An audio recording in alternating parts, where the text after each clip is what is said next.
One of our readings this week, supplemental reading from the e-reserves, is David Bentley Hart. It's a chapter from his book, Beauty of the Infinite. It's a really powerful book. He's Eastern Orthodox. I think he teaches in Virginia.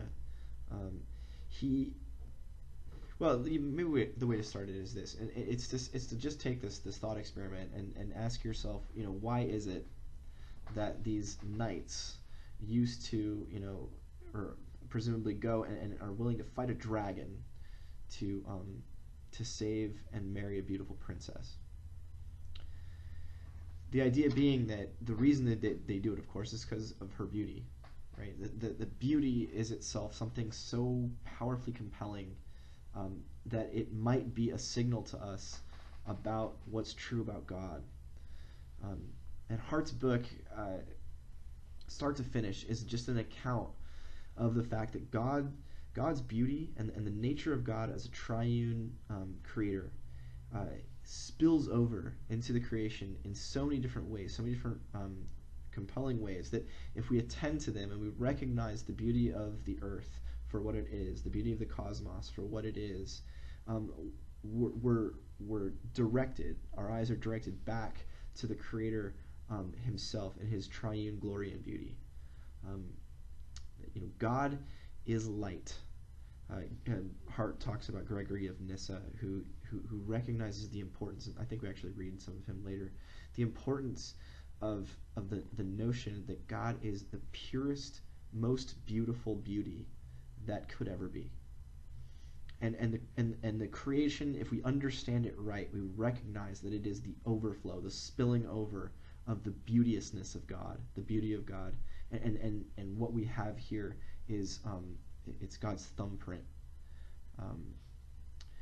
So, despite the fact that there's problems here, despite that it's marred, sin and the fracturing of the universe has marred the created order, nevertheless, it is itself wholly from God and therefore beautiful, because God is beautiful. There's a couple of major points that Hart makes, and let me just preface you, if you haven't tried to read it yet, you'll quickly recognize that he's difficult to understand. He makes all kinds of crazy allusions, uses foreign languages from time to time, has an incredible vocabulary that's far beyond mere mortals, and yet you can hear and you can feel in the verve and the movement of his writing, he's testifying to something that that should grab us. It should be radical in the way that it draws our eyes to who God is.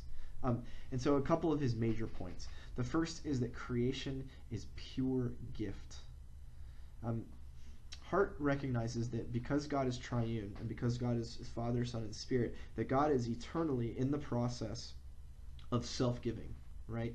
And so we can think of it some of the ways that theology has talked about in the past, and really drawing a lot on the language of the Gospel of John and the Johannine writings, is that the Father glorifies the Son, right? And then the Son, when lifted up at the cross, glorifies the Father in the power of the Spirit.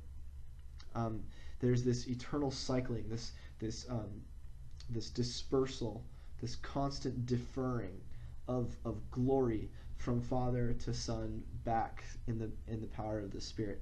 That the Godhead is constantly self-emptying. And Hart draws on some of the theology of Eberhard Jungel, who is an interpreter of Karl Barth, whom we've talked about before. And one of the major keys there is that God is absolutely self-giving to the point of self-negation. I mean, you have to question what it means that the incarnate God was crucified, the incarnate God died. Jürgen Moltmann's The Crucified God, it's an unflinching look at trying to grapple with and recognize what it means that we confess that the second person of the Trinity came and was with us and was crucified, suffered and died. That God's self-emptying, that God's self-giving is so powerful, it's so profound, that God is willing to even be murdered at the hands of the creation.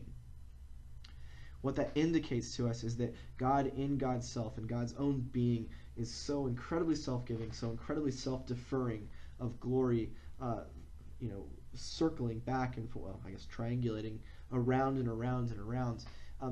That it's interesting. Our creation, the created world that we're in, the cosmos that we're in, this world that we live in, is really just it's just God's pure gift. It's the kind of thing God does, as it were.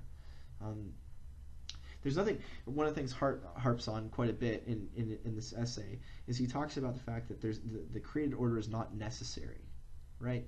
That before there was a creation, before there was a cosmos, it's not as though God was sitting there and God was lonely. That God was I wish I had someone to play with. I wish I had someone to talk to. That's not who God is. God is eternally full and self-sufficient in the Trinity, right? The Father, Son, and Spirit are utterly full, utterly loving, utterly gracious, utterly sufficient. There's just no need at all for this world that we live in. And yet it happened. It happened. It's here because it's the kind of God God is to give and to lavish and to speak out, to spill over. And what we call that overflowing goodness from God, we call that grace. Paul in Ephesians talks about the storehouses, the wealth, the immeasurable riches of grace that God has in both the first and second chapter of Ephesians. That it's almost as if God is the storehouse of grace and just opens it up and lavishes it.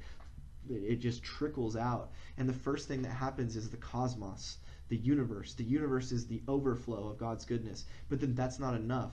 God then goes beyond and incarnates and gives again, gives himself in his incarnation to the world. There's nothing about us that deserves any of it. There's nothing about us that's necessary. It's not as though God had to do any of this. And yet it's because God's the kind of God God is that this all happens. The universe, the creation, is pure, unadulterated gift. It is gracious in the extreme. Moreover, you look around the universe, and the universe is this place of almost infinite variety. There's so many different stars, and you look in our planet, and there's just incredible wealth of life and vibrancy. It's bewildering. You couldn't imagine it. You couldn't imagine a place like this if you spent all of your time doing it. And yet we take it for granted because it's so present to us, because it is where we are, and it's where we've always been. Well, this God that we have is constantly being differentiated, right? We've talked about this before, where we have the Trinity. The Trinity is one being, one God, and yet God is also infinitely differentiated into Father and Son and Spirit. That God is being personed, is personhooding in eternity, and yet is constantly moving back to one. But there's this infinite differentiation. God is being within God's self. There's differentiation. Father, Son, and Spirit. They're different, and yet they're one. And one of the things we look out in the creation, we see this infinite variety, this constant difference. And we see this is the thumbprint of God. God's gracious overflow could only come in a place that's full and rich in variety, robust and vibrant and alive. And this too, when we approach it appropriately, and when we see it and when we're confronted by it, it's beautiful, it's compelling, it's worth fighting a dragon for. There's at one point Hart's quoting another theologian or talking about some of his work, Haman, I think, and says if we're getting to the heart of theology, if we're getting to the heart of the created order and what it's supposed to be like and how we're supposed to encounter it, we should be in a place of childlike wonder. It should be as if when we look at the world we live in, it is the same experience the first person who saw the Grand Canyon had.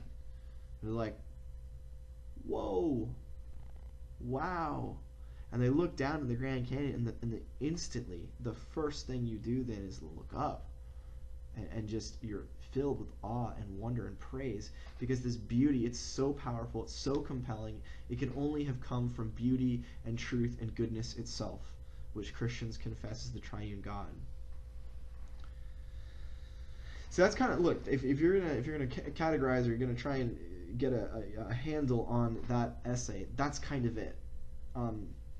Creation is pure gift.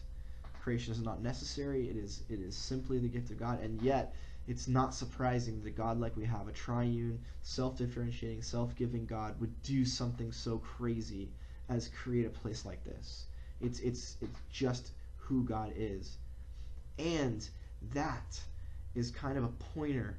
This place is a pointer back to that kind of God. If we see this place and we see what kind of place it is, we think and we recognize that, well, if that's the kind of God God is, that those two things, he says there's an analogy of being. There's an analogy there. There's an impression that's left by this kind of God in a place like this, and the impression that the core, the essence of it, the basic, most important part of it is that it's beautiful and that it is gracious. So gift and beauty. This is the first word in a doctrine of creation. Beautiful gift. I guess you should say the first two words. Beautiful gift.